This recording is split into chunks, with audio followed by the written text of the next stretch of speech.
on our special meeting back on May the 2nd, where we went over budget drivers, including the 3% salary increase, and talked about or other drivers of costs. To achieve balanced budgets, central budget units were required to implement base budget cuts, forego most new budget requests, and JJ and team are working on Pan University efficiency initiatives. The operating budget reflects a one-time credit for in-state undergraduate tuition equivalent to the 3% increase in tuition that was adopted by this board in December of 2023 for the next academic year. You all have seen all of the other action items that we have in front of us, and so I'm going to turn to JJ to start on the budget. Great. Good morning, everyone, and thank you for the opportunity. I just wanted to say I put many more slides in than we will have time today, so if you'll indulge me, I'll work expeditiously through them, assuming you've had an opportunity to either through the budget workshop or in the past week be able to take a look at them. So as you know, today's meeting around the fiscal year 26 operating budget is a culmination of a year's worth of work for your review and approval.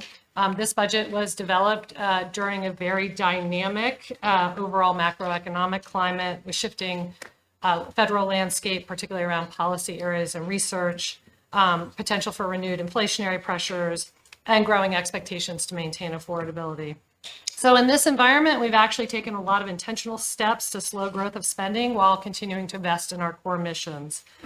These investments are critical to sustaining the university's academic excellence, supporting innovation, and ensuring we remain a national leader both in quality and value. So this comprehensive budget it spans the academic division, the medical center, and the college at Wise. It reflects collaboration across leadership and a shared commitment to efficiency, accountability, and strategic alignment. As Bob mentioned, there are some core components of this budget for fiscal year 26. They do include base budget cuts, driving down mandated costs, continuing fiscal austerity measures into this next fiscal year starting July 1, including a pretty comprehensive hiring review and reduced discretionary expenditures, of which we have baked those numbers into the budget. Reduction to federal expected research growth. So when the budget proposals came in, we were thinking north of 10% for research grant awards. We have significantly reduced that. The mandated pay raises, as Bob mentioned, there is also a proposal to rebate in-state undergraduate tuition for this fall. And as Bob mentioned, lots of efficiency initiatives, and we've escalated some of them into the 26 budget. No need to dwell on this, but as you know, this budget structure with 3 state agencies is both quite complex and exciting to work in. These are audited financial statements. You will hear from the Auditor of Public Accounts later today. Next slide really quickly. You can see simply our academic division structure. So there are 3 separate divisions all reporting to President Ryan. Within that, obviously, all of these units have taken base budget cuts in the coming year. This is the medical center structure. It's an umbrella that has 3 main divisions within Agency 209, the core operations, corporate services, and other business units. There is no quiz at the end of this, but I do think the complexity of the medical center structure is increasing over time. And so we're just attempting to outline all the various components, and you'll see substructures within the financial details later. So by the numbers really quickly, as you know, UVA is a very large, complex, decentralized 3-state agency, single 501c3. As we sit today, we're hovering around 33,000 employees, and last year's budget was $5.8 billion. We do anchor on our AAA bond rating, and we are proud of the fact that we are only one of 4 publics left in the entire country with that distinction. We do plan to go to the rating agencies August, September, as they have requested a review of our financials and our positioning relative to the macroeconomic climate.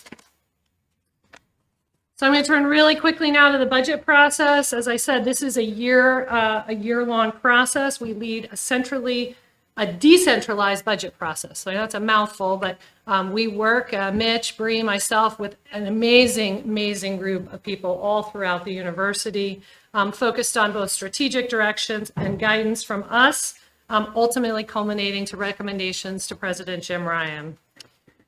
I particularly want to thank the budget teams in both the medical center, provost office, president's office, and my office, and in particular, Katie Walker, our university budget director on the academic side. Without them, all of this couldn't happen as seamlessly as it does. So our overall, as I said, it's an annual process, and this is the academics budget process. Our guiding principles are to determine which are necessary mandatory increased costs. The most notable item, and we laid that out on a future slide, is the compensation increases. It accounts for almost 3% of the budget growth this year after we did budget cuts. We track the state budget, and we'll talk a little bit about the items in the state budget this year and what isn't included and how we're navigating that. And then we use an internal budgeting process for every unit, where we ask them to first look within their resources if there's something new that they need to fund. If not, and there's a compelling reason, they can submit a budget request up to one of the 3 leaders or Jim Ryan. So again, here, just the AAA bond rating. We are only one of 4 left in the country. This significance is tangible and real. Not only does it allow us to issue debt at historically low rates, but we are also material to the Commonwealth's AAA bond rating. And that is also pretty rarefied air as a state within the union. So how we work through supporting the budget and managing the budget and being good stewards of our fiscal resources is critically important, not just to UVA, but to the overall Commonwealth of Virginia. There is a pretty rapid decline of AAA rated universities. Just last month, an additional one was reduced, downgraded, citing compression in margin, as well as inability to do sound financial management for the long term. So again, just to underscore, it is critically important that we are all aligned in terms of what is important for UVA, and that is to be good fiscal stewards of our overall operating and capital budget plans. Typical budget process. So again, we spent some time at the budget workshop. The budget process typically begins at the unit level with overall instructions from the senior management team. Particularly this year, we were focused on reductions in base budget cuts. We were, again, people is our #1 expense, so we spent a lot of time talking about how to manage and control our #1 expense, knowing there are implications for our excellence over time if we're not extremely thoughtful about how we manage our personnel and our headcount moving forward. Second, then, units are asked after the budget cuts if there are additional items, and there are some new budget requests, and we can talk through those relative to compliance, regulatory, and some growth within some of the schools. We ask them first to work with their own available resources, and only after that process, again, it's like a 4th gating criteria, can you seek a proposal up to the senior management team. Our first priority as a senior leadership team is funding for unavoidable cost increases and where there would be direct impact to one of the core missions at UVA. So this year's budget process, no different, except I think an enormous amount of pressure within the system.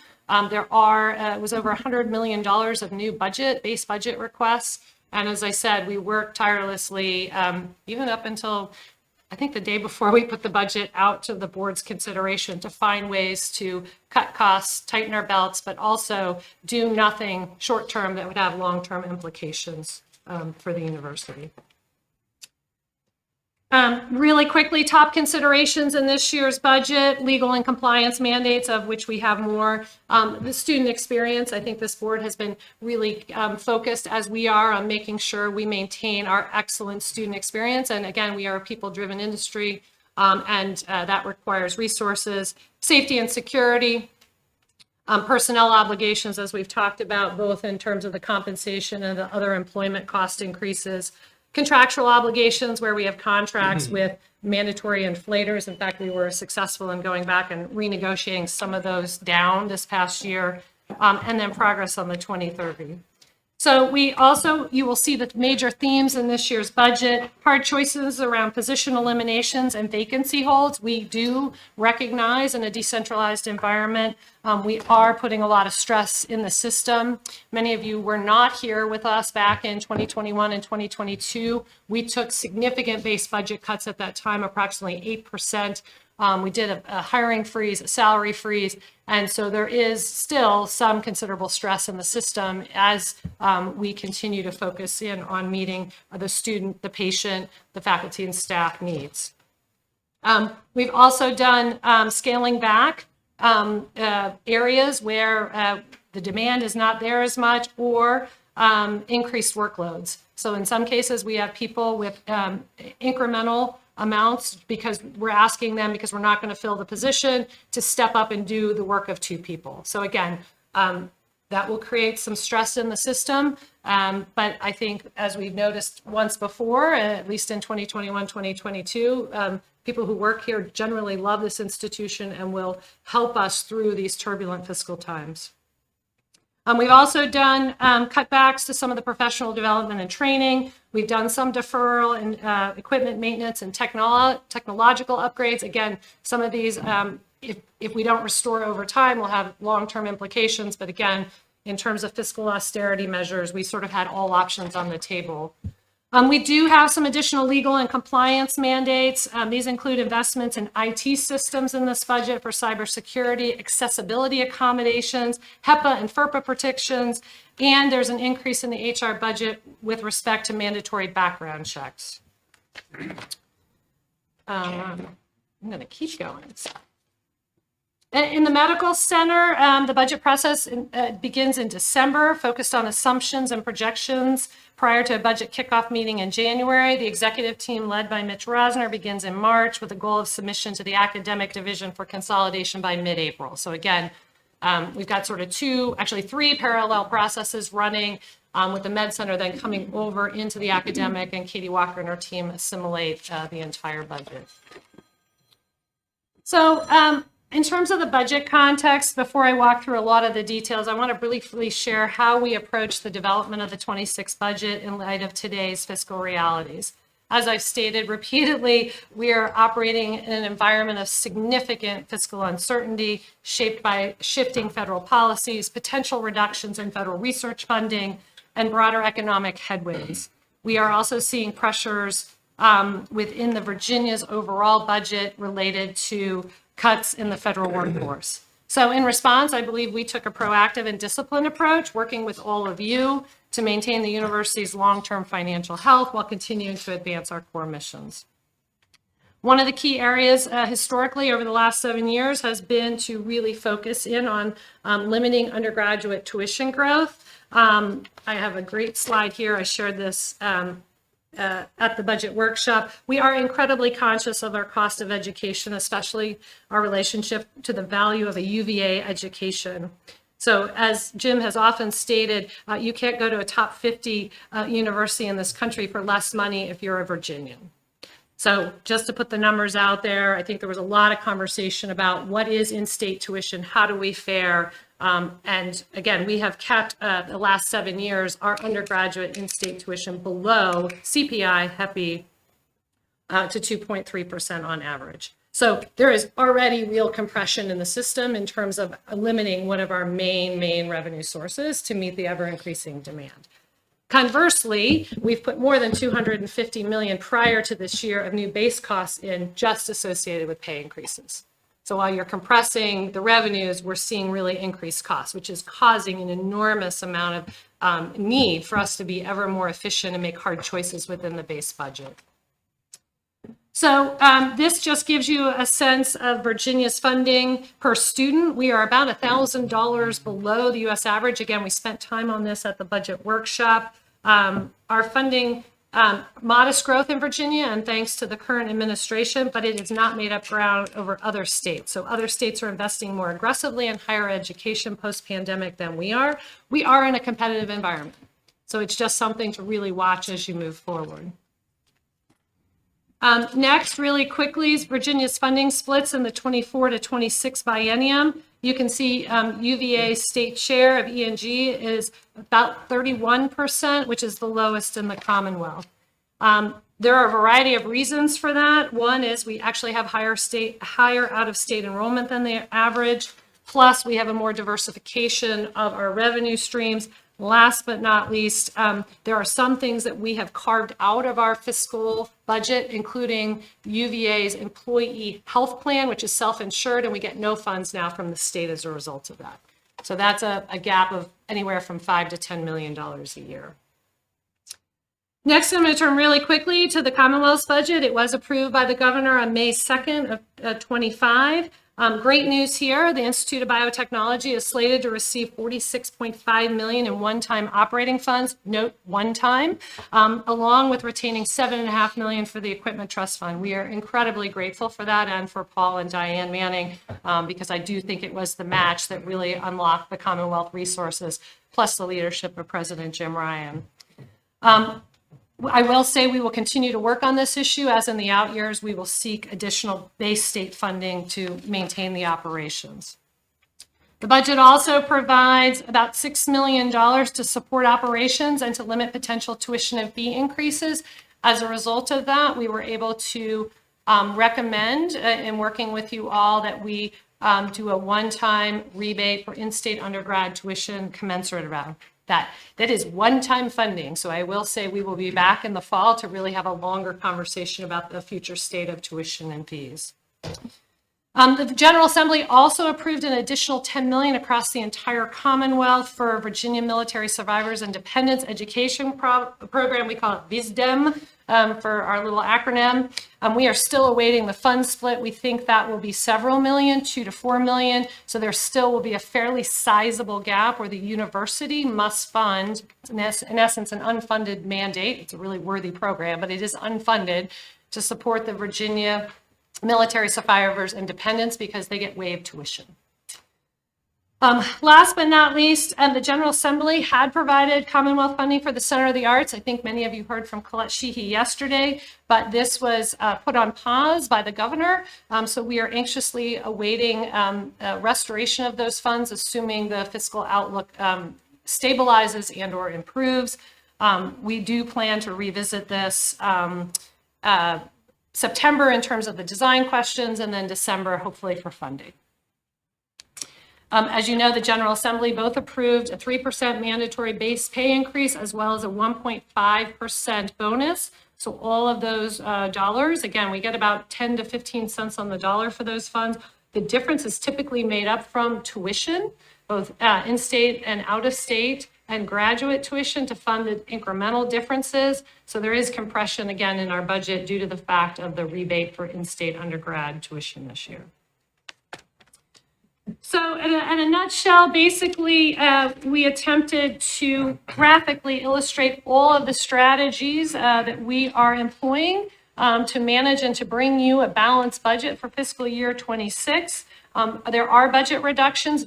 They are painful. And so all of the units understand the implications of that, and we've worked through that. We are continuing to drive down costs. We spent a lot of time at the budget workshop talking about opportunities to really think sort of across the portfolio, pan-university, supply chain, purchasing power, thinking about also reducing, in some cases, flexibility across consultants or contracts, where instead of you can pick anyone, we can get it down to 10 or 20, and then we can negotiate with those vendors for greater discounts for volume. We will talk some today in the audit committee about the modernization of core financial systems. That is essential for our long-term financial health. There were many, many budget requests that we did not fund. And again, happy to detail that if you want more. We did put in this budget a series of assumptions that we will find additional base efficiencies through the fiscal year, and we do plan to report back this fall on those efforts, and also reduce discretionary costs. So we have put those in place previously with COVID. They were quite successful, and again, we're in that now, and we are seeing real savings year over year. So in a nutshell, these are the cost increases. They have been refined a bit since the budget workshop. You can see the net increase to the academic division is about $119 million. Happy to talk about any of them. The biggest driver is compensation and benefits. The last one, I got some questions from board members offline. What is this organic growth? I'm pleased to report those are things like the School of Data Science is growing. And so they have the corresponding revenue to support that, but we have to budget accordingly. And also there is growth in programs in Northern Virginia. So very exciting to see that growth. Next, what I also attempted to do is to give you sort of a more detailed breakdown in terms of putting the percentages relative to the growth and where overall this budget is less than 5% growth year over year, what percentage went to the key core items. So you can see number one, about 2.4% of the overall budget growth went to compensation and benefits. And the second largest budget driver is the House settlement. We've talked at length about the House settlement in previous, so I won't belabor that. If there are any questions, happy to take it. Next slide is management strategy. So how did we address the $119 million to bring this overall budget back into balance? We do not have the luxury of the federal government of running deficit, so we have to have a structurally balanced budget year over year. So you can see the tuition and fee increases is about $15.3 million. We have netted out, that is a reduction from before, assuming you will be supportive of an in-state undergraduate credit or rebate. State appropriation increases is estimated at $5.9 million. That is largely related to the pay increase. So again, when you think about a $39.4 million base increase on a 3%, we anticipate about $5.9 million to support that. Next, other revenue sources. This is really non-state, non-tuition. We have seen extraordinary success with fundraising and other items there. Plus, we have auxiliary services that grows. The hiring review and reduced discretionary costs, we are anticipating about a 3% reduction as a result of the intensive hiring review. That is consistent with what we saw last time when we did COVID. So we do have some actual experience based on that, as well as reductions in discretionary spend. Just to put it in context, in the really draconian measures on discretionary spend, we were able to reduce it about $95 million year over year. Now, everyone was remote. There was no events going on. There was no athletic activities, but those levers can result in necessary cost savings. Enterprise-wide strategic sourcing, we talked about this as one of the efficiencies. This is pan-university between the health system and the academic, so you will see savings baked in both from the academic division as well as the state agency, the medical center, and last but not least, $11 million of budget cuts. In terms of the $11 million of budget cuts, I did get some questions on that. I'll just give you a couple highlights. For example, in my area, we did an elimination of a vacant project manager supporting economic development activities. We did do some extension of computer replacement cycles. Again, some of these we could prove a year from now might be unwise. President's area, elimination of a law fellow, elimination of a second position that was potentially going to be added in the Office of General Counsel. Provost area, again, I've got all my colleagues here, but the discontinue of senior faculty fellows programs in the research area. Again, there's so much constriction, so focus first on the core mission of the research and then leaving some positions vacant.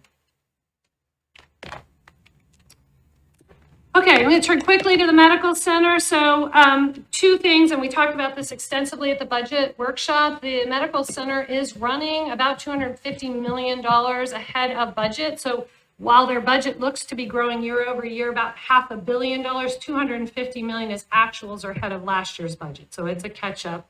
The biggest item there is compensation. So there is a 3% pay pool in there. There's also some market compensation as well as clinical ladder increases. Fringe benefits, we can talk through health plan contingency. The other major items are pharmaceutical supplies, other supplies. And as I said, I noted at the bottom, they're running about 227 as of last week over last year's budget projections. In terms of management strategies for them, obviously net patient revenue increases. I believe both Eric and Wendy spoke to this yesterday at the Health System Advisory Board. There is assumptions in here of flat case mix index and Medicare rates. And again, there is risk as we build this budget and go into next year. In addition to that, the enterprise-wide strategic sourcing, again, we're better together in terms of being able to do volume discounts and really leverage our purchasing power. There's also about another $8 million of both revenue increases and expense reductions. As I said, the projections over budget. Next, I'm going to turn it to WISE. It was such a delight. This was actually relatively easy. They are going to do the 3% merit increase as well as the 1.5% bonus.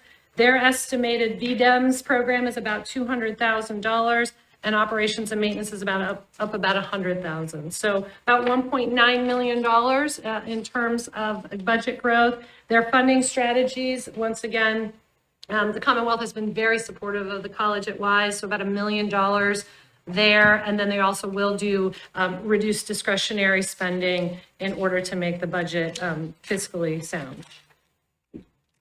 So really quickly, the proposed operating budget at a 50,000 foot level, you can see we are proposing about a $6.46 billion operating budget across the 3 state agencies, the medical center, which includes wholly owned UVA Community Health, the academic division, which includes the School of Medicine and School of Nursing, and the college at WISE. It does represent about a 10.8% increase over the 25 budget. Please note, the academic is about 4.96%, and the medical center is growing at about 14.8%. It is fully in balance. As I think several of you talked about yesterday in the Health System Advisory Board, there is a larger macro conversation we need to have about the rate of growth and the proportionality of the various 3 state agencies that sit under our 501c3, and we look forward to that discussion. We believe we have management has a body of work to do, and collectively the 3 EVPs and the president will bring that back probably in the fall to winter. We'll see what else is on the plate. Next, this dives a little deeper. So of the 6.46 billion, 2.52 is the academic division. You can see net tuition and fees. There is still growth relative to graduate now to state. State appropriations, we're assuming about a 4.4% growth. Sponsored research, as I said, that is a lever we spend a lot of time dampening down in light of the changing news. And then expendable gifts, one of the largest this year, about 16.2% growth. So kudos to Jim and Mark and all the teams across the university. And more granularity, I thought this was helpful when we did the budget workshop. All funds, revenues, you can see the various pieces of the pie chart. We are very, very fortunate to have a diversification of revenues. And then you can see the corresponding expense functions. Number 1, obviously, is research. And again, I do think there'll be some curtailment or headwinds relative to that. And then number 2 is instruction. Third, obviously, biggest expenditure is financial aid and our commitment to access UVA. So next, I'm going to turn to the medical center proposed operating budget. As I said, it includes the medical center, community health, and then also some of the other joint ventures, partnerships.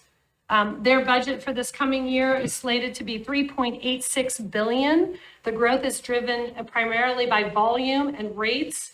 Obviously, there's still some stress or monitoring that we'll need to do as we go into 26 with respect to what Eric talked about yesterday, which is downward pressure on things like Medicaid, Medicare, et cetera. Number 1 expense, obviously, is labor, which is given both by rate and volume and needs to meet the ever insatiable demand for our services. So it's pretty straightforward. Next, college at WISE. Total fiscal year 26 budget is projected to be $77.7 million. This is an increase of about $2 million or 3%.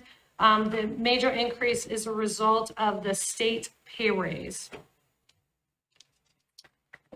So before I close, I just thought I would highlight some of the work that underpins this budget this year. We always have a continual drive to become more efficient and effective so we can meet our mission, ensure that we stay in a strong financial position, again, both for UVA and for the Commonwealth. We have a number of institutional level efforts around efficiency and effectiveness. We detailed a lot of that at the budget workshop, and we look forward to bringing it to you again in the fall. So efforts that we're really focused in on now, and we built a lot of this into the budget: procurement optimization, including strategic sourcing. A lot of conversation about one UVA business and finance, and Mitch and I owe you ultimately a proposal around sort of where are there additional efficiencies in the back office. Pan-University Workday ERP preparation, as will be discussed again in audit. There are, to modernize the system will cost money, but there is multi-million-dollar savings associated with bringing inefficient old systems offline and being more aggressive in sort of how do we strategic source and procure. There is the work underway for the IT assessment second round. Again, we did some benchmarking data in both in IT and communications. We said there may be an opportunity here, but before we get overly excited, let's take a really deep dive and assess. So we will bring those back to you in the fall. Again, here just gives you a macro sense. How are we managing the budget? So again, all options on the table, my favorite phrase in the office these days. Budget reductions, a lot of driving down the core cost structure. Again, investment, but we do believe a big ROI. And again, I think Eric and Augie will speak to this in audit today. Modernizations of the core financial systems actually presents a multi-million-dollar savings. Foregoing new requests. So again, we will be monitoring that as we go through the fiscal year, that there were a lot of things we chose because of affordability not to fund, but we will monitor that carefully so that we don't do anything to reduce or hurt our core mission. Efficiency initiatives, as I said, you talked about administrative overhead, we're focused on it, and the work that we're doing is underway, and then reducing discretionary costs. We do plan to keep the hiring review in place for the foreseeable future until the macroeconomic climate becomes more stabilized. Okay, I'm going to stop. Questions for JJ? I have a question for some comments. Yes, Doug. Well, I really appreciate all the hard work, JJ. I know I admire you and your team very much. I know how much effort you guys put into the budget process. But I mean, for me, the budget doesn't meet the mark this year that's been presented. I may be the only person who feels that way. I'm not sure, but I'm going to vote no on the budget today.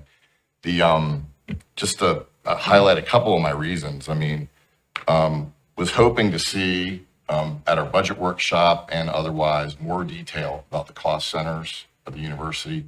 I think you had a chart that showed the kind of the org chart of the different units, especially in administrative overhead, the president's office, provost's office, your office.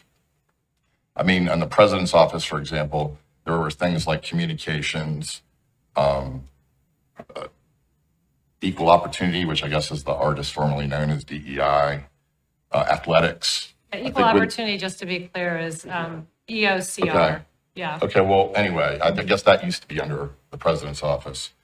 And I know when the athletic director was here a couple of meetings ago, talking about the possible need for more money from the board to fund increased costs at the athletic department. She talked about cutting $1 million in expenses. And She did. I mean, maybe she did. I mean, She we haven't did. seen the details. But I get to think, going back over the last 6 months plus, a number of people, including myself, were asked for more detail. I think the budget presented has a 10.8% operating expense increase in it. The medical center is a big part of that, I know. But just in terms of the details in there, it's been very frustrating for me from a finance committee perspective after coming to Charlottesville for special meetings, having multiple one-on-one calls with you to go through some of the issues on my list. I mentioned DEI earlier. We got a letter from the governor asking us to make sure we're especially careful to extract those expenses from the operating budget of the university, both in the administrative overhead level and in the school units. Not really seeing much detail around that. I also think that particular issue is creating some real legal exposure for us. I'm sure we'll hear about that later. So anyway, I don't take any relish in expressing these views, but that's how I feel, and I don't know how others feel, and maybe the only vote. Yeah, No, so Doug, but I those guess are I my would say, opinions. I appreciate your opinions. I guess I'm wildly disappointed. I think we have gone above and beyond to try to be incredibly transparent, to be incredibly fiscally responsive, and these votes matter.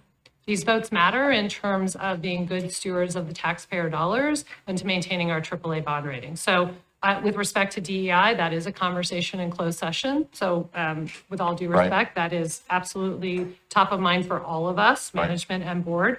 But I think in terms of detailed efforts, there is a fine line between governance and management. And I thought we went exceptionally well to actually having some board members actually scrutinizing spreadsheets. So with all due respect, I'm extremely disappointed because I see you as a valuable member of this board and someone I've spent a considerable amount of time with, trying to educate, inform under incredibly intense and dynamic fiscal times. And I think what we have provided is an exceptionally restrained budget. Yes, it is a significant growth, largely a measure to the medical center. And you know what? That's actually good news to have the medical center and the health system growing to meet the needs. So I'll just stop No, there. I mean, I appreciate your point of view, and I have nothing but the highest respect for you. I mean that earnestly. It's just how I feel. I don't feel like I've got a good handle or understanding of the cost centers of the university. I think our administrative overhead expenses are way too high. Wanted to get some detail on that so that we could go through it as a finance committee. It's just been hard to get at. I'll stop talking, but I appreciate y'all listening to my input. Yeah, JJ, I've asked a number of questions from you, and you've answered my questions, and I appreciate that. As you know, one of my big concerns has always been the growth of administrative costs. So over the past 5 years, based on the information that you provided, the growth in administrative cost has doubled the growth, the number of students that we've admitted. So the percentage-wise, so I think the administrative cost, the growth there has been about 12% and about 5.8% growth in students over the past 5 years. Right, so it's not just students, as I outlined in my detailed response to you, there's also been significant growth in the area of research. So again, Yeah, so I'm getting to a question. So what are the key budget and performance metrics we are looking at or should be looking at in terms of how do we measure whether we're truly effective and efficient? So is the cost of administration, administrative cost to, or growth in administration to students a good metric, or the ratio of faculty to students? What's a good metric? Do we have metrics like that we use to evaluate efficiency and effectiveness? And can we talk about that a little bit more? yeah, so we have a comprehensive set of metrics across a wide spectrum, right? So we look at faculty to staff teaching ratios. Those are critically important. We do that through the iPads work. We have incredible metrics relative to our value proposition. We've shared with you incredible data, and some of the work was at the request of Governor Youngkin and his team, where it shows how basically efficient and effective we are relative to the resources we have, relative to who we compete with, both for talent of faculty, staff, and students. I would also say that I think there was a question about our metrics. And so we went in and we benchmarked nationally with a consulting firm independent of us. And we came back and we said in several of the areas, our benchmarks are under. So we talked about student services, we talked about research. The two areas that we identified that we could look at additional overhead or efficiencies is in the area of IT and communications, and we're committed to doing that work. So there are lots of metrics that we measure ourselves against, and we're measured externally. The rating agencies care about our metrics.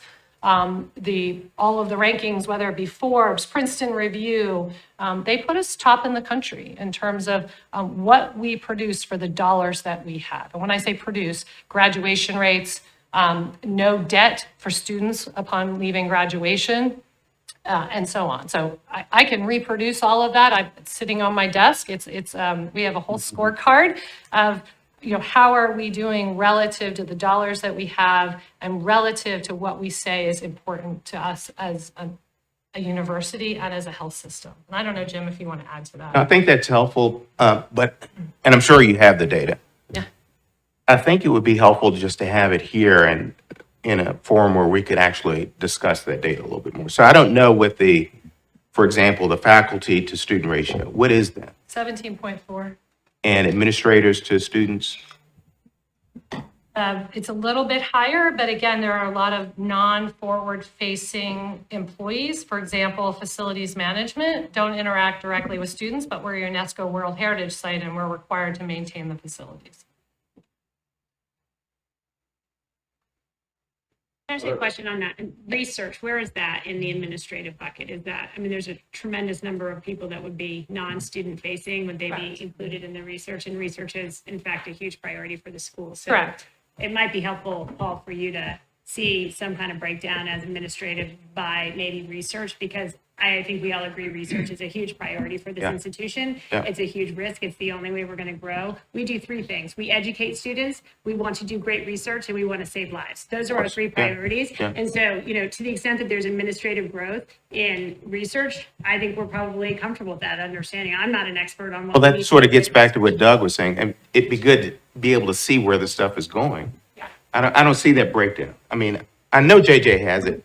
Well, we did provide it with all due respect in the budget workshop. We actually did benchmarking data and we went through, and I can just think of the slide in my head, and we said benchmarking across all domains, research, positions relative to our competitors is underfunded. Student services is underfunded. Two areas that looked and first cut higher were IT and communications. And we committed to digging into that to make sure we are effective and as efficient as we can be. David? Yes. So I want to have a brief discussion about the BIPs, and I'm going to explain what that is. I don't think most people understand this. And let me just say before anybody gets bristly on this, I am not per se against the concept of using endowment money as matching gifts to get more gifts. I think if that works, it's great. Okay.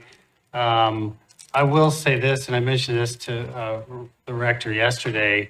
I have had a donor come to me kind of hot about this, thinking it's illegal because if I give, in this person's words, restricted gifts for Jefferson scholars, the income from that should only go to that, not to go fund some other specific.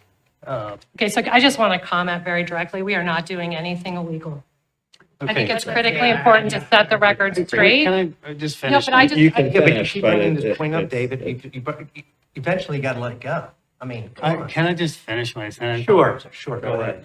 All I was going to say is, so I can respond to somebody like this, can we at least have audit take a look at this, or perhaps get a legal opinion, so I can go back and say, actually, we've checked with an attorney, and it is legal. Or if there is an opinion, then I'd love to see it. Not because I'm against this, but because it's a pretty influential person and his connections, and he needs to know that. Okay, that's all. yeah, so, May I respond to that? yeah, absolutely. David, you made declarative statements in several meetings, including the budget workshop, that you thought the 50 basis points should be eliminated. So don't say that you're not against it, because you've said it in front of a bunch of people. And if this donor has an issue, refer him to JJ, refer him to Robert Darden, refer him to the president, Mark or Mark Llewellyn. It's understandable. It's simple to understand. I don't understand why it's so complex for some people. It's not that hard to understand. I don't think it's easy to understand at all, and I have You're not serious listening. concerns about it as well. I guess I'm not smart or something, but I've invested a lot of time trying to grasp it. And I think it's a confusing issue. I think it's a serious issue. I think we need to take a hard look at it. So might I suggest, because there is obviously some confusion about what the basis points, how they are used, how they are structured relative to the gifts, and what they've been used for and what we intend to use them for going forward, perhaps we could actually outline this in something very specific in talking points so that everyone on the board can understand it. Let's do that after this meeting. I don't think we can do it in this meeting because I don't think we have time or. Yeah, just to I be, would like to see the in writing, and if we want Carolyn to help us understand it, we can talk about that. Does that work? Yeah, Okay. I did want to finish my sentence. Yeah. Yes, I did say at that discussion that was against the 50. I would say my position's evolved as I've learned more, and Rachel and I have talked about alternatives. And so I'm open-minded, and I'm very open to discussing it, and I think a case needs to be made for what the money is being used for. I appreciate that. Thank you, Dave. But that's reasonable. So can we agree that we're going to do that? yes, And- I'm happy to do that. And we've previously stated we'd be happy to do that. Okay, great. So, All right, thank you. excellent. Other questions about the budget? I wanted to ask a question about, and JJ and President Ryan are aware that this is a concern of mine. I am very concerned about our out-of-state tuition. I know it's very competitive for out-of-state kids to get in. I understand that. You could say from a market standpoint, why wouldn't we raise tuition even more? We will have plenty of out-of-state students who want to come here. But one metric that really bothers me is only 1 out of 5.5 students who we offer admission from out of state accept our offer. So that tells me we are not getting the best of the applicants that we're offering admission to those young people. And I don't know what the number is, JJ, whether it's doable this year or maybe we have to wait till next year, but I think we need to recognize that we are charging pretty close to Ivy League tuition. And if you look at our faculty to student ratio and just the network and our reputation, we are not an Ivy League school. We are one of the finest schools in the country. We are, I would say, the best public institution in the country, but we are not an Ivy League school. And that's just the reality. That's a reality. And I don't think we should be charging the tuitions we are from a market standpoint, nor do I think we're getting the best students because of that tuition. And I would like to see an effort, if it's too late this year, even though I've been complaining about this for a year, I would like to see it going forward. There's some commitment to getting our out-of-state tuition frozen for a period of time. I'd like to make a statement. You're right, we're not the Ivies. We're better than the Ivies. And we have more students now that are turning down Ivies to come to us because of the incredible experience they get here. And so I'm just going to speak up on behalf of my alma mater and say, I will. we have a line at the door for out-of-state students. So, and I get calls all the time from out-of-state parents saying, I would really love for my out-of-state student to get in. And I'm like, great, I would too. So, Robert, I accept that. And my children, I have 2 sons who chose to come here instead of going to Ivy League schools. So I'm a believer, but I'm also, marketing is that's what I look at marketing metrics, and that 1 out of 5.5 really bothers me. Can I make one statement? I think my focus is on this in-state students in the state of Virginia. And I really appreciate the effort that you went through to hold tuition flat for in-state students this year. It is critical in this state, in this moment, to have some flexibility on that. I appreciate your point, but this is the University of Virginia. We serve in-state students in Virginia, and we're holding that tuition flat. And I just want to thank you for prioritizing that, because I know that was not easy and all the other things that you were doing. And I commend JJ on that as well. I mean, I'm for lower or frozen tuitions for everybody. I'm not against freezing tuition for Virginians. That would be my first priority. We made that priority, and I'm glad that we were able to do that, JJ, and I congratulate you. I would just like that effort extended to all our students. Point noted. Carlos. A couple of different points here. One, to your point, Mr. Brody, Tom DiPasquale used to stress this point frequently, that you're looking at out-of-state tuition as a gross number, not necessarily the net number after financial assistance. Again, this is a great institution. We've made a commitment that we'll meet 100% of need. Our students leave with one of the lowest levels of debt of any university whatsoever. And so when we make some of these global comments, we really need to be informed. And all the data that folks are asking for has been presented. I've had the benefit of being here for 4 years. We've had outside consultants. There is a value proposition slide that is presented at every board meeting. And of course, there's relativity, right? And we can say, well, what could be efficient? And I've been using this analogy very frequently, that there's Rocky Road ice cream, there's vanilla ice cream. They're not the same thing. You're willing to pay more for a more qualitative, richer experience. And I think what we offer at the University of Virginia is a very unique, rich experience holistically. And the market suggests, based upon applications, based upon our enrollment rates, based upon the fact that there are students that are willing to turn down Ivy League institutions and full scholarships to other places to come here, says that we are in the right place. So I understand, and I can respect that, again, people have different preferences. But I think to make an argument that somehow this institution objectively is not one of the most efficient, when we can say, and we can point to data that says that we are one of the most efficient institutions, is really just it's a red herring. So I respect your perspective, and if you would choose to differ on how we prioritize our spending and what we do, but objectively through all the data that has been presented in my 4 years at this university, we remain one of the most efficient, affordable institutions in the top tier of institutions in this country. And I just think that we have to be fair to the administration to acknowledge that. So what I would add to the list of things to come back and talk about is this question of why is the yield rate where it is for out-of-state students? I think it's a really interesting question, and I think Steve Farmer would be able to talk a little bit about it. I actually don't think it's driven by cost, to be honest, because of the financial aid program we have and the financial aid programs that even wealthier schools have. I think a big chunk of it is connected to the fact that if you apply early action at a number of schools, you get to apply to one state school as well. So we get a lot of applications from students who are interested going into it, going someplace else. They apply here because it's a great school, but for whatever reason, it's not their first choice. I think that's a piece of it, but it'd be great to have Steve Farmer come, and so we can talk about whether this is actually an issue in terms of yield. My strong instinct, not just instinct, but based on what I know, that is not the difference maker, but let's have a conversation about it. Yeah. As I recall, it's Michigan and UVA that get on the list, as their second school, as you say, when you're allowed to do it. Yeah, absolutely. Okay.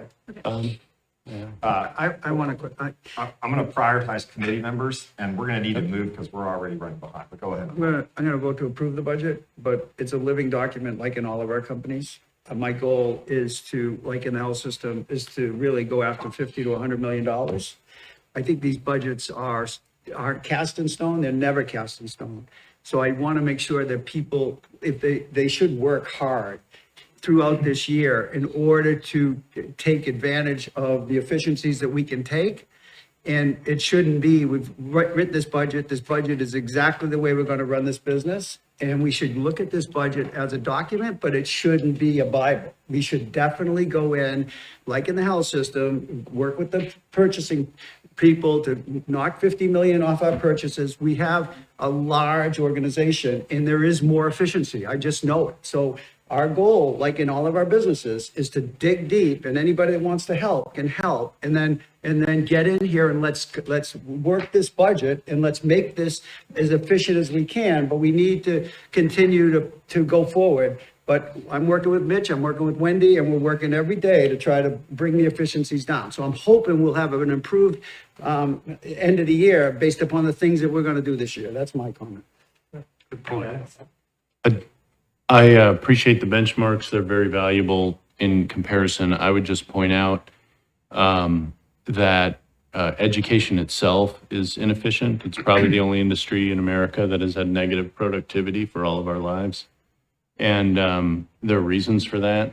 But that also means that peer comparison doesn't get at absolute value necessarily. There's a reason that in the last 10 years, the question has arisen about whether college is even worth it. And that's not a UVA question, that's a higher ed question. But the reason I raise it is if we're measuring against higher ed, then we're missing that analytical step. And, you know, I do think that how much debt people leave with, for example, is a good measure there. It's one of the best because it affects their real life. And, but I would note that higher ed comparisons in this unique industry only get us so far.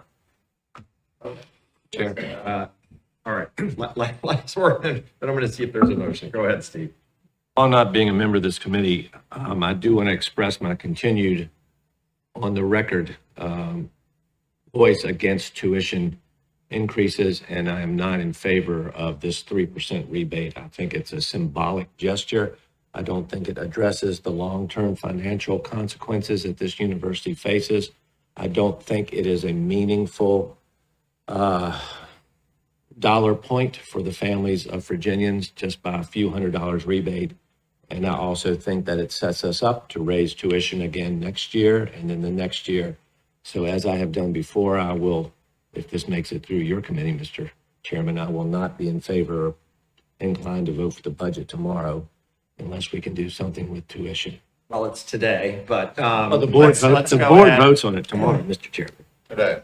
I hope it doesn't vote on it tomorrow, but I'm not going to be here tomorrow. So let's go ahead. Is there a motion to approve the budget? So moved. We have a motion and a second. Is there further discussion? All in favor, please say aye. Aye. Call the roll, please. Certainly. Susan? Mr. Hardy, Aye. Mr. Blue, Aye. Ms. Sheridan, Aye. Mr. Brown, Aye. Mr. Harris, No. Mr. Manning, Aye. Mr. Now, Yes. Mr. Webb, Aye. Mr. Wetmore. No. Okay, thank you very much. Let's move on to the capital project financial. Great, thank you. So I'm going to work expeditiously in the interest of time. The Buildings and Grounds Committee yesterday determined that projects would be added to the major capital program. And the Finance Committee, as you know, evaluates whether there's a sound financial plan to pay for the estimated project costs. We have 13 capital project financial plans here for your consideration. I'm going to move expeditiously through them. The Darden Faculty Office Building renovation, the estimated total project budget is $20 million, and it will all be funded by private philanthropy. All of that's in the Yep. pre-read, so I Okay. wouldn't waste people's time. They've had a chance to read it.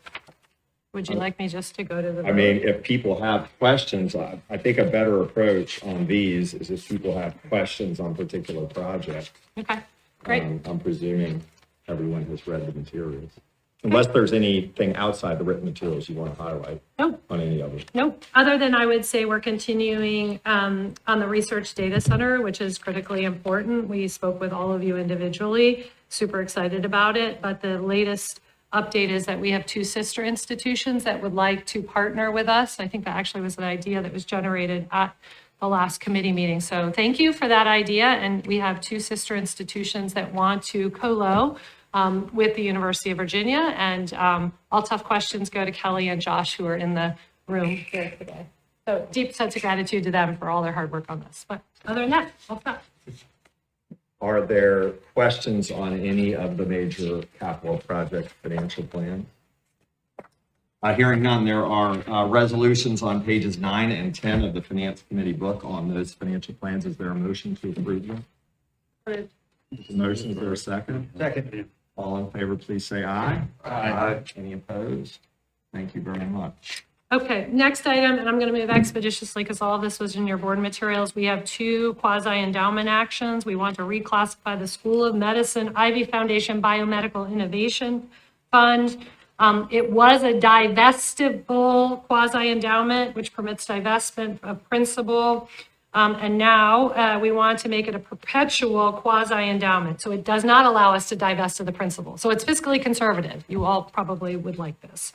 And we also have a second action, which is the quantitative foundation gift, which is $20 million by 2027. Congratulations, Jim and Mark and everyone involved. into the data science unrestricted quasi-endowment fund. I'll stop. Questions on either of these quasi-endowment actions? Hearing none, there's a resolution on page 11 for Ivy Foundation and page 12 for the School of Data Science. Is there a motion to approve either of those? Second. Motion and a second. All in favor, please say aye. Aye. Any opposed? Now, we've got a walk-on related to the Yep. next Yep. item, right? If you Yep. could hand that out. So there are 3 items, and the first 2 are in your board book. So I'll go through those as the walk-on resolution is handed out. The first is WISE student housing. Phenomenal news, and I think Chancellor Donna Henry will talk about that later today. Occupancy and enrollment is up significantly, but it created a significant pain point for them with respect to housing. So her team was able to do a leasing arrangement with a private developer for more housing. WISE will lease approximately 32 more beds in apartment-style housing for this fall. And as a result, we need to set a rate for this unique housing option. So the proposed rate for this new housing is $85.35 per academic year. It's a completely self-supporting auxiliary unit. And then the resolution is on page 1314. In addition to that, as a result of this unique opportunity to be able to house students who, because the enrollment growth is up, again, it's a win-win-win. We do need a dining plan modification. This will be proposed rates to accommodate the students that will live in these new townhomes, apartment style.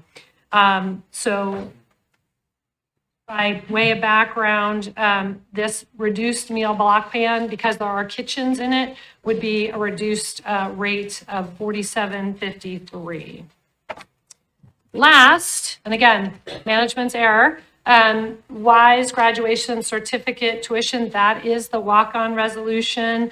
Chev and the College at WISE board recently approved a graduate certificate in technology management and data analytics. Again, Chancellor Henry Wise can talk about, Chancellor Henry Wise, sorry. Chancellor Henry at WISE. She is wise. I know she is wise, right?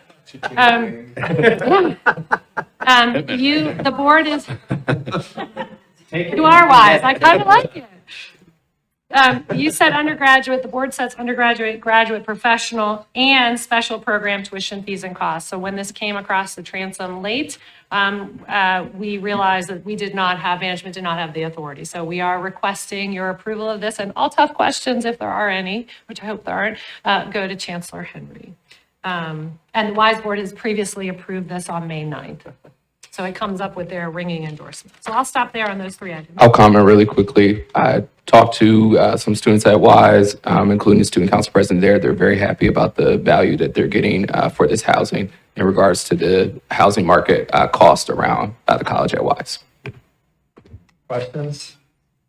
Given that we have the walk-on resolution, we need to start, if we could, with a motion to allow us to consider the resolution on the new graduate certificate tuition and required fees. Is there a motion? We'll move. Second? Second. All in favor, please say aye. Aye. Okay, we are now allowed to consider the walk-on. So now I would request if there is a motion to approve all 3 resolutions relating to housing, dining, and this, the new fee program, tuition fee program. Is there a motion? Second? Okay. All in favor, please say aye. Any opposed? Thank you. Now moving on to contracts. Yep. Let me go past, sorry. So we have a variety of signatory authority approvals for your consideration. We outline them all in your board materials. Specifically, by way of background, the Board of Visitors is required to approve an execution of any contract in excess of $5 million a year. These 3 contracts listed on the slide exceed that threshold.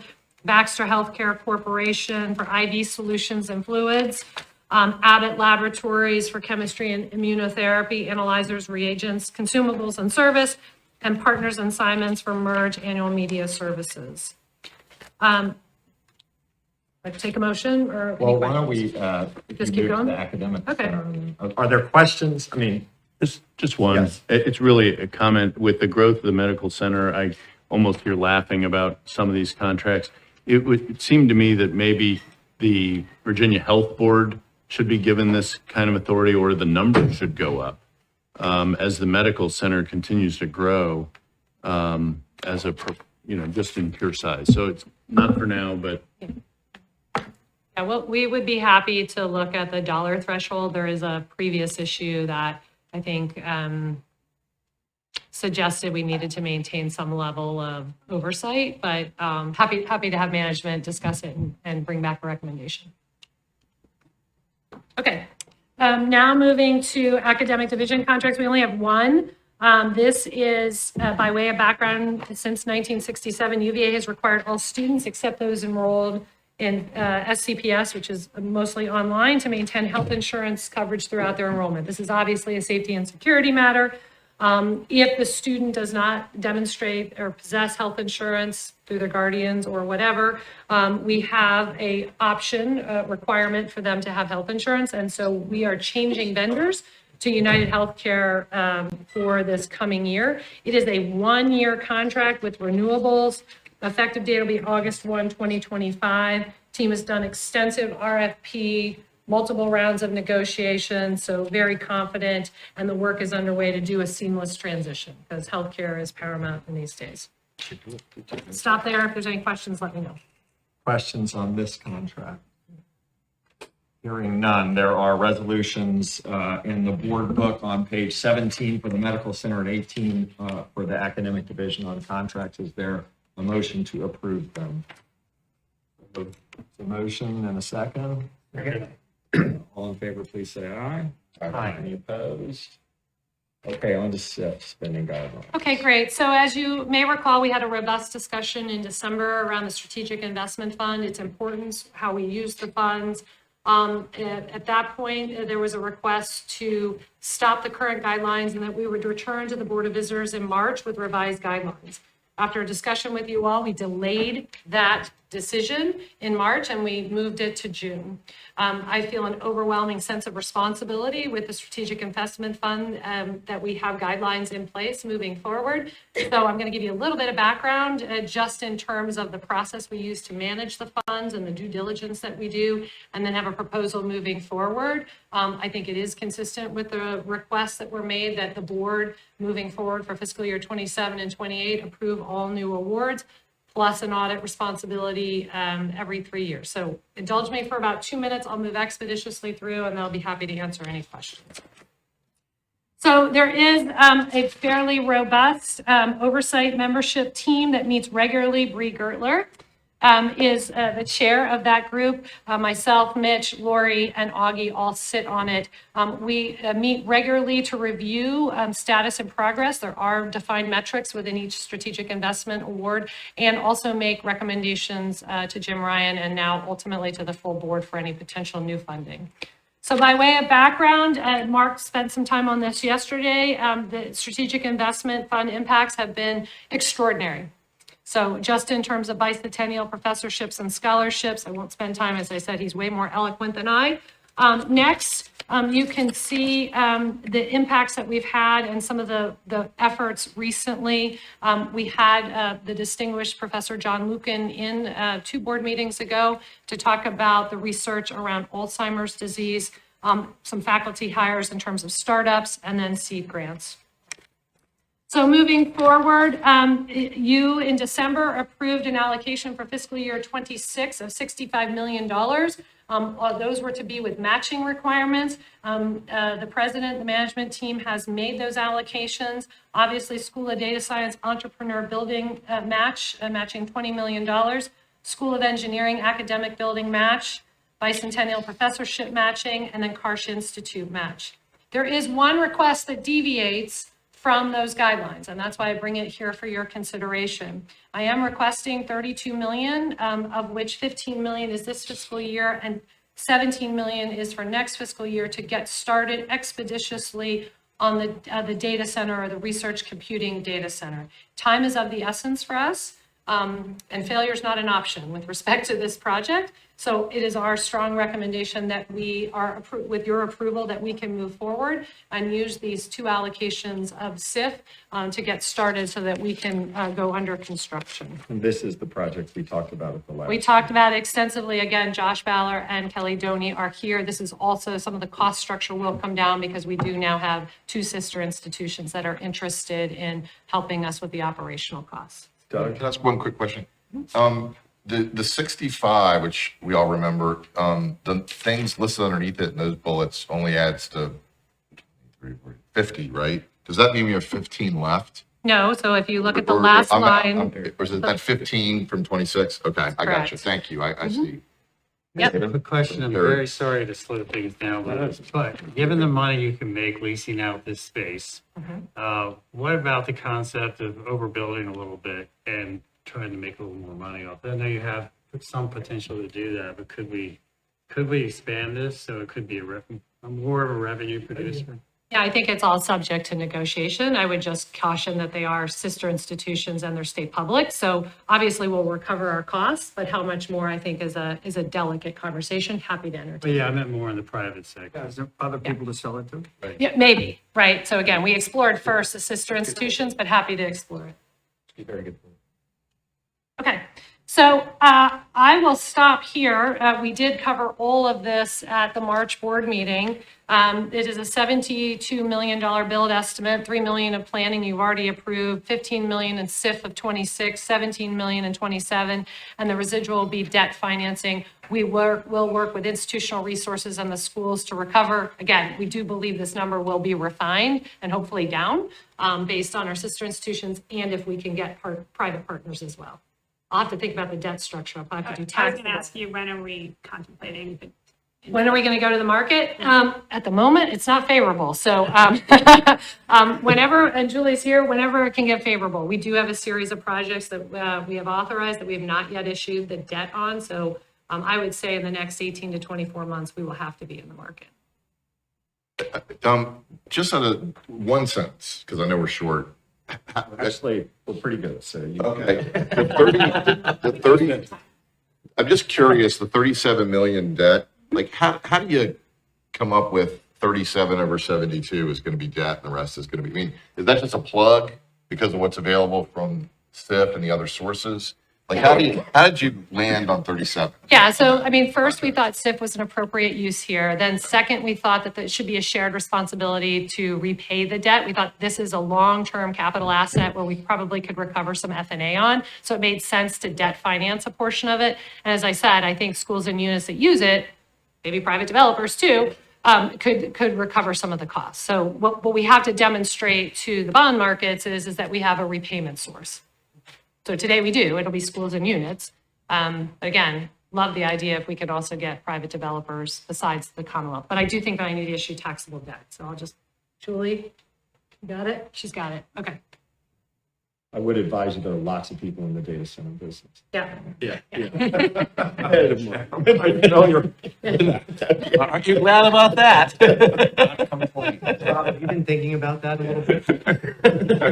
So last but not least, all the materials were sent in advance. We are recommending the guidelines be approved. All awards moving forward for fiscal year 27 and 28 would require the Board of Visitors approval. I will suggest to you if that becomes unduly burdensome, because some of these negotiations happen quickly with the large matches, we'll come back to you, but that's the way the guidelines have been written. The allocations, no more than $65 million a year. We will stress test that like we do every year to make sure it's fiduciarily sound, particularly in these wild markets. We did talk with David Webb offline. One of the questions he had asked is we typically leave funds in the long-term pool pending the actual need for cash. The historical review of that suggested that was a brilliant strategy. I think his challenge or request to us is think about that moving forward for the next 3 to 5 years. So we will go back and stress test that. Julie Richardson, our university treasurer, is on deck to do that with Augie. And last but not least, in the guidelines, we are recommending internal audit by Carolyn Saint triannually. Again, we do have metrics for all of these SIF awards. It's completely transparent. It's all on our website, but we'll do an independent additional review of it, and that will be brought to for your consideration through the audit committee. So I would ask for approval. Questions on the SIP guidelines? There is a motion on the SIP guidelines on pages 19 and 20 of Diligent. There a motion? Move. We have a motion and a second. All in favor, please say aye. Aye. Opposed? Okay, so this is the fun part. So I'm going to try to get through this without crying, but no guarantees. When I was initially talking to Jim about coming to UVA, one of the key things for me, which was so exciting, is that I had worked with Colette many years before when I was at George Mason University, and I knew her excellence and her rapport working in state government relations. So as we discussed yesterday, after 43 years of service, Colette has decided to hang up her spurs and go do other fun things. And she'll be retiring June 30th, 2025. Robert? Okay, so all I want to say is we did this great event earlier this week with the future leaders, the L2K team of undergraduate students. And it was just such an honor and privilege to sit next to her and have her tell a little bit about her stories and her background, and how she got to UVA and her amazing experiences as the first female VP at the University of Virginia. So I owe her a debt of gratitude. A couple of years ago, she came and said she was thinking of retiring, and I said, no way, no. I still say it today. You can reconsider at any point. But she is always there when there's an issue, and she's incredibly hardworking, a true civil servant, and she will be incredibly missed by everyone here, including me. I'm endlessly grateful for her time and her service, so much so that I asked her to think about a consulting arrangement when there's something I can't figure out. I could just call her on the bat phone. But I want to turn it now to Rector Hardy. Well, Colette, we have a long history, as you do with everybody in this room, but your contributions are truly extraordinary. That's been recognized by you being a recipient of the Thomas Jefferson Award and so many other awards around the university. And your speech yesterday was truly amazing, truly heartfelt. And on behalf of a grateful university, I just want to say thank you. And we have some.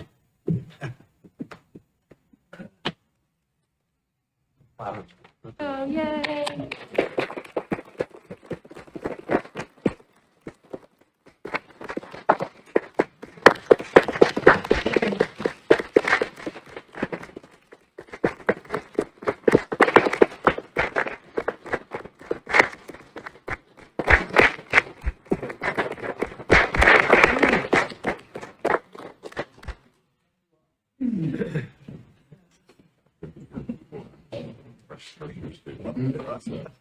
So really quickly, I just wanted to say, as I reflect on 2025, I want to just say I'm incredibly honored and grateful to work with President Jim Ryan and these two amazing colleagues, Bree and Mitch. I'm going to try to say this without crying. So there's no I in team. And, I'm only as good as the team members that work here. And never more was that true the last 7 weeks. My dad was dying of cancer. And I just want to thank everybody, everyone on my team who stepped up in real and measurable ways, and all the love and support from all of you. It's been a really hard time, but I'm grateful to be back. And I'm really grateful for the effort at UVA Health for the services they provided my dad. So thank you to my team. Thank you to all my colleagues here at UVA. We work really, really hard every day, and we try to be good fiscal stewards of this institution. And I just want to say it's never been more true this year to just see how people will be so selfless to step up and work tirelessly to do what's right by this institution. And whether it's Colette or anyone else on the team, I saw it firsthand the last 7 weeks. So it's been an amazing year. Here's some highlights.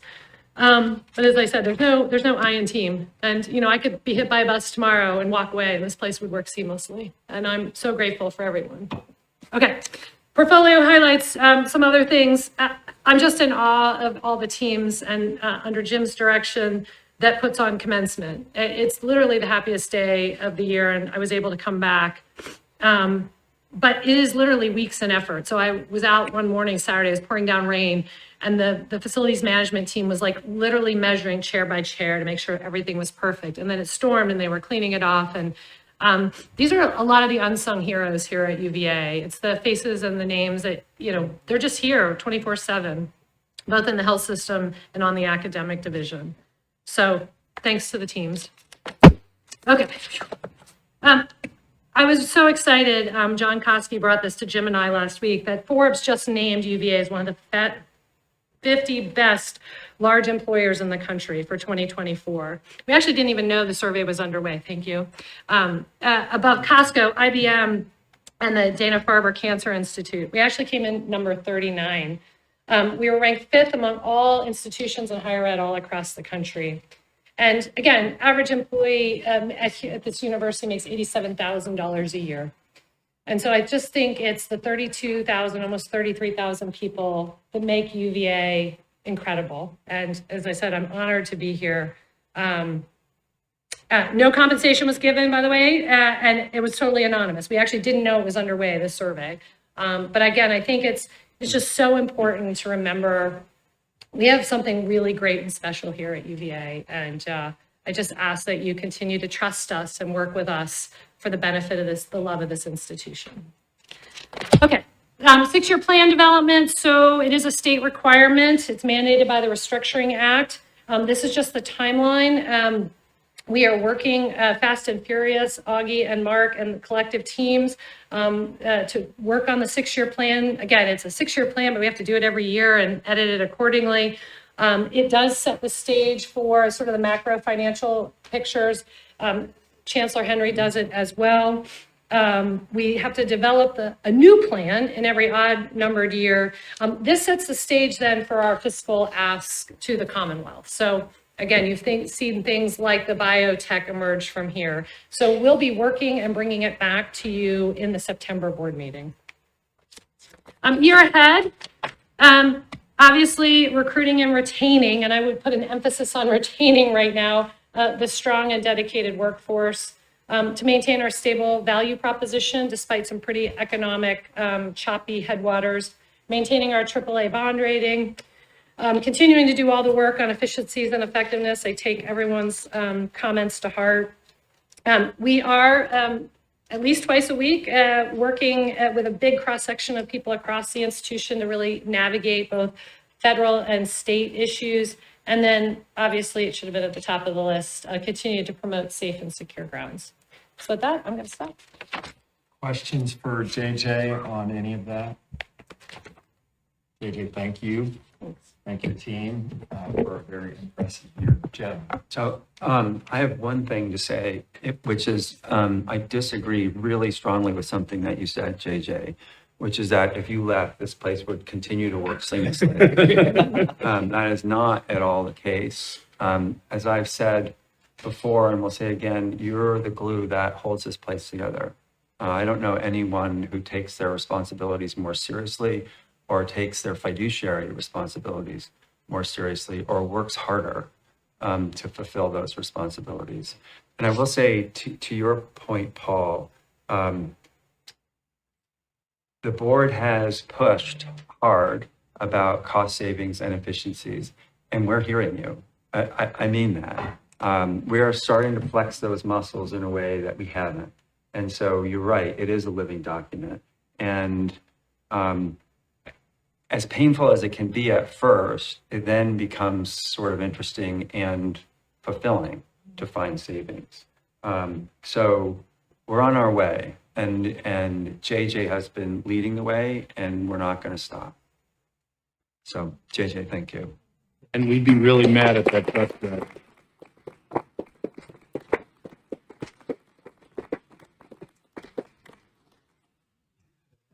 The committee is adjourned. Thank you. Thank you. I have some comments to make a little bit later, and I know we're trying to be very efficient today, but I want to thank Chairman Blue for his extraordinary leadership of the Finance Committee for many years. Recently, he was just named by Virginia Business as the Executive of the Year in the Commonwealth, and that was well deserved. he's got a very challenging industry right now with the data centers and everything. But to have someone of Bob's bona fides, judgment, rationale, cool-headedness in this position is absolutely critical, has been absolutely critical during his tenure. And so all I can say, Bob, once again, on behalf of a grateful board and a grateful university, thank you for your service.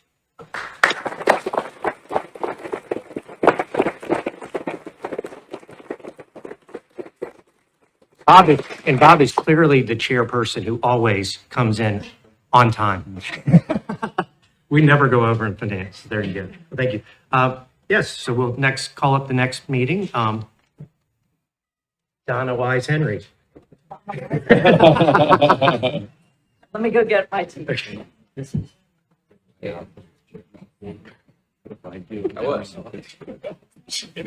You? I was gonna wait on her to bring her Yeah, team whenever you're ready, it's good. Yes. Yep. I'll wait on Donna to bring her team in, and we'll get started. Oh, there was a document that Jim arranged to produce. Metrics. If you've ever seen that, there's an older, so it's an earlier version still in the resource.